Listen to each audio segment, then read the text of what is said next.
নমস্কাৰ, মই উৰ্মি ৰয় আৰু সকলোকে মোৰ এই ইউটিউব চেনেলটোলৈ স্বাগতম জনাইছোঁ। আজি আমি পঢ়িম নৱম শ্ৰেণী গণিতৰ অনুশীলনী 1.3। ফাৰ্ষ্ট কুৱেশ্যনটো কি দিছে, তলত দিয়া সংখ্যাবিলাকক দশমিক বিস্তৃতিত প্ৰকাশ কৰা আৰু প্ৰতিটোৰে দশমিক বিস্তৃতি কি ধৰণৰ উল্লেখ কৰা। তো দশমিক বিস্তৃতিটো পৰিসমাপ্ত নে অপৰিসমাপ্ত নে পৌনঃপৌনিক এইটো আমাৰ উল্লেখ কৰিব লাগিব। তো ফাৰ্ষ্টত কি 36/100। তো আমি লিখি ল'ম অনুশীলনী 1.3। ঠিক আছে, এতিয়া এইটো 1 নম্বৰটোতো একেবাৰে ইজি, তোমালোকেতো চাগে জানাই যে 36/100 মানে 100ত কি আছে, দুটা 0 আছে। তো আমি কি কৰিম, দশমিকটো 2 ঘৰ আগত দি দিম। ঠিক আছে, তোমালোকেতো চাগে জানাই, তো 0টো আগত দিলেও একো প্ৰব্লেম নাই। ঠিক আছে, তো দশমিক বিস্তৃতি কি হ'ব, পৰিসমাপ্ত। ঠিক আছে, কাৰণ এইটো শেষ হৈ গৈছে আৰু নাই, দশমিক বিস্তৃতি শেষ। ঠিক আছে, তাৰপিছত 2 নম্বৰটো, তো 2 নম্বৰটো লিখি লওঁ। এতিয়া আমি কি কৰিম, 1ক 11 দি ভাগ কৰিম। ঠিক আছে, তো পইণ্টৰ কাৰণে 0 আৰু এটা 0 আনিলোঁ। ঠিক আছে, তাৰপিছত এতিয়া এনেকৈ ভাগ কৰি দিলোঁ। এতিয়া কি পালোঁ আমি, মানে 0909টো আহি থাকিব। তো কি লিখিম, 0.0909 দশমিক বিস্তৃতি কি, এইটোৰ অপৰিসমাপ্ত। ঠিক আছে, এতিয়া 3 নম্বৰটো,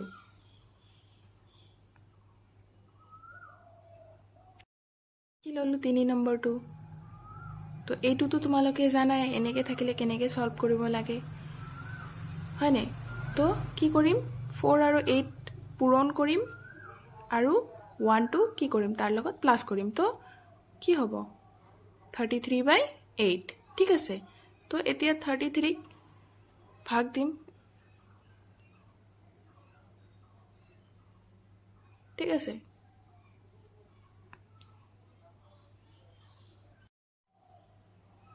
তো ইয়াৰ এনচাৰটো কি হ'ব, 4.125। ঠিক আছে, তো কি হ'ব, পৰিসমাপ্ত।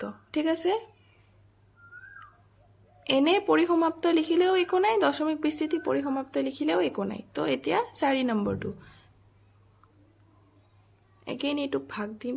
ঠিক আছে, তো লিখি ল'লোঁ আমি, তোমালোকে ছাইডতে ভাগ কৰি দিবা। ঠিক আছে, বহি ছাইডতে ভাগ কৰিলে একো নাই, তাৰপিছত এনে কাটি দিবা আৰু নাইবা ৰাফ পেজতো লিখিব পাৰা। তো ইয়াৰ এনচাৰটো কি পাই গ'লোঁ আমি। ইয়াত দশমিক বিস্তৃতি কি, অপৰিসমাপ্ত আৰু পৌনঃপৌনিক, মানে এইটো ৰিপিট হৈ থাকিব। এতিয়া 5 নম্বৰটো, ঠিক আছে, 5 নম্বৰ,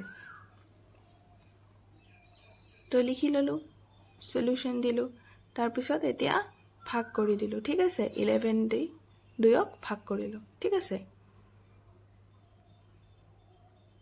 তো ইয়াৰ এনচাৰটোও পাই গ'লোঁ। কি হয়, এইটোও কি হৈ থাকিব, 1818টো ৰিপিট হৈ থাকিব, মানে 0.1818 অপৰিসমাপ্ত আৰু পৌনঃপৌনিক। এতিয়া 6 নম্বৰটো, তো ভাগ কৰি দিলোঁ 6 নম্বৰটো, তোমালোকেও ছাইডতে ভাগ কৰি দিবা। ঠিক আছে, তো ইয়াৰ এনচাৰটো কি পাই গ'লোঁ, 0.8225, মানে দশমিক বিস্তৃতি পৰিসমাপ্ত। ঠিক আছে, এতিয়া 2 নম্বৰটো, তোমালোকে জানা যে 1/7 এইটো দিয়া আছে। এতিয়া দীঘলীয়া হৰণ নকৰাকৈ 2/7, 3/7, 4/7, 5/7, 6/7ৰ দশমিক বিস্তৃতি কি হ'ব ধাৰণা কৰিব পাৰিবানে, যদি পাৰিবা কেনেকৈ, আৰু ইংগিত দিয়া আছে। ঠিক আছে, তো আমি লিখি ল'ম। তো তোমালোকে চাগে জানাই 1/7 এইটো দিয়াই আছে, 1/7 মানে কি হয় এইটো লিখি ল'লোঁ।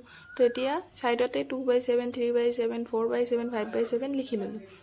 তো 3/7 মানে কি, 3 × 1/7, 2/7 মানে কি 2 × 1/7। তো 1/7ৰ মান দিয়াই আছে, মানে 2 × 1/7, 1/7 মানে দিয়া আছে। এতিয়া ডাইৰেক্ট এইটো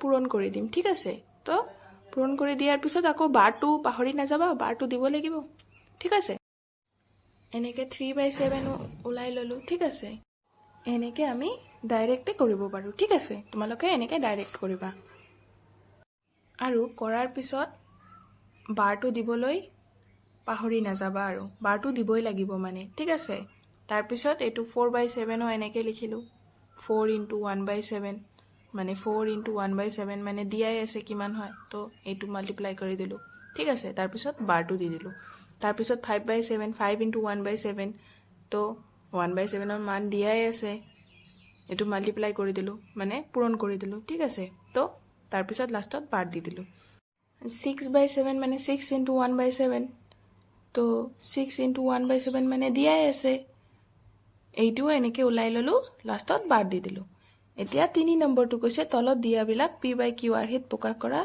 য'ত pq অখণ্ড সংখ্যা আৰু q is not equal to 0 তো 0.6 বাৰ দিয়া আছে ঠিক আছে আমি লিখি ল'লোঁ তো এনেকৈ থাকিলে কি কৰিব পাৰোঁ আমি ডাইৰেক্ট কৰিব পাৰোঁ কেনেকৈ কৰিম তোমালোকে কি কৰিবা কি দিয়া আছে 6ৰ ওপৰত বাৰ আছে আৰু পইণ্টৰ আগফালৰটো প্লাছ কৰি দিবা আৰু 6ৰ ওপৰত অকল বাৰ আছে ন সেইকাৰণে এটা 9 লিখি দিবা 6ৰ ওপৰত বাৰ থকাৰ কাৰণে এটা 9 লিখি দিবা তলত ঠিক আছে তো এনেকৈ আৰু ওপৰত 6এ ৰাখিবা তো এনেকৈ 6/9 এতিয়া কেনেকৈ কাটিলা 3 দি ঠিক আছে তো তাৰপিছত 2 নম্বৰটো ঠিক আছে তো 0.47 আৰু 7ৰ ওপৰত কি আছে বাৰ আছে তো এতিয়া সেম তেনেকৈ আগৰটো নিচিনাকৈ কৰিম 0 পইণ্টৰ আগফালে যিটো আছে সেইটো প্লাছ কৰিম 0 প্লাছ তাৰপিছত এতিয়া 7ৰ ওপৰত বাৰ আছে কাৰণে এটা 9 লিখিলোঁ তাৰপিছত 4ৰ ওপৰত বাৰ নাই কাৰণে এটা 0 লিখিলোঁ তাৰপিছত 47 পুৰাটো লিখিলোঁ তাৰপিছত যাৰ ওপৰত বাৰ নাই মাইনাছ কৰি দিলোঁ ঠিক আছে এনেকৈ পাই গ'লোঁ এতিয়া 3 নম্বৰটো তো 0.001 বাৰ ঠিক আছে এতিয়া আমি সেম আগৰটো নিচিনাকৈ পইণ্টৰ আগফালৰটো প্লাছ কৰিম তাৰপিছত 0.001/999 লিখি ল'লোঁ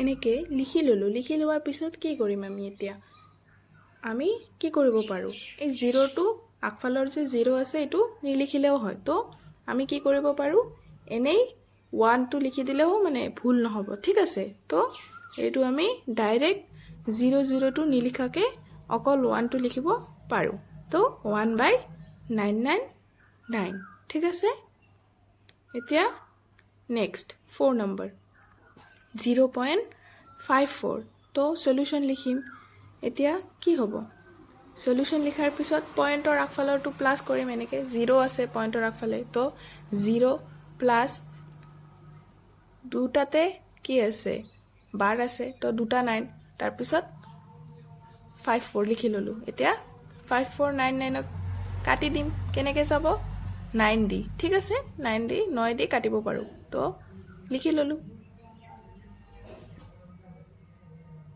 হৈ গ'ল ঠিক আছে এতিয়া 5 নম্বৰটো 0.599ৰ ওপৰত বাৰ আছে তো পইণ্টৰ আগফালৰটো এনেকৈ প্লাছ কৰি দিলোঁ 0 তাৰপিছত প্লাছ এতিয়া 9ৰ ওপৰত বাৰ আছে কাৰণে 9 লিখিলোঁ তাৰপিছত 5ৰ ওপৰত বাৰ নাই সেইকাৰণে এটা 0 দিলোঁ তাৰপিছত পুৰাটো লিখিলোঁ 59 তাৰপিছত যাৰ ওপৰত বাৰ নাই মাইনাছ কৰিলোঁ মানে -5 ঠিক আছে এতিয়া পাই গ'লোঁ কি 54/90 ঠিক আছে এতিয়া আকৌ ইয়াক 9 দি কাটিব পাৰোঁ ঠিক আছে